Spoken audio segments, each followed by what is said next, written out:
Shalom, shalom. Ninakusalimu kwa jina la Yesu Kristo wa Nazareti. Leo Mungu anataka azungumze na watumishi wake wachungaji.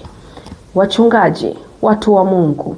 Mungu amewapa dhamana kubwa. Mungu ameliweka kanisa lake mikononi mwenu. Na kwa habari ya kanisa, kabla Mungu hajamuuliza mtu yoyote, atakuuliza wewe mchungaji. Habari za kanisa atazitaka mikononi mwako mchungaji. Lipo jambo ambalo Mungu anapenda mrekebishe kwenye nyumba yake, na si lingine ni kwa habari ya machangizo mbalimbali yanayoendelea huko mtaani. Leo hii unakuta kanisa linahitaji kununua kiwanja. Mchungaji anaizinisha, anapitisha fomu zitengenezwe, wakubwa kwa wadogo wapite mtaani kwa ajili ya kuchangisha fedha kwa ajili ya ununuzi wa kiwanja, vyombo, ujenzi wa kanisa.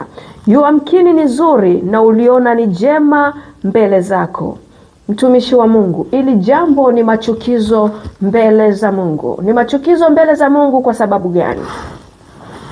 Kama kuna mtu mmoja ametia juhudi kwenye kazi zake za mikono, na Mungu akabariki kazi zake za mikono, na Mungu akakubali huyo mtu afanikiwe katika juhudi zake, huyu mtu akajikuta anajenga nyumba ya mabilioni ya fedha, mamilioni ya fedha. Unakuta leo mtu amejenga nyumba ya milioni 60.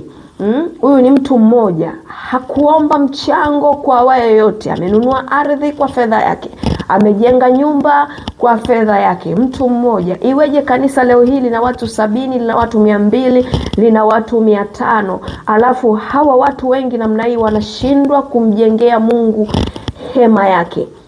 Inakuwaje? Ili swali Mungu analioji kwenu wachungaji. Inakuwaje? Mungu amekupa watu 50, amekupa watu 100, amekupa watu 1000 kadhaa. Inakuwaje hawa watu wanashindwa kumjengea Mungu madhabahu tena iliyo nzuri, mpaka kuwapelekeni nyie kuona kwamba ni sawa kutoa fomu na kuzipeleka mtaani? Unakuta leo hii kuna mtoto wa miaka 7 anapita huko mtaani, anaomba tuna ujenzi, tuna ununuzi wa vyombo, tuna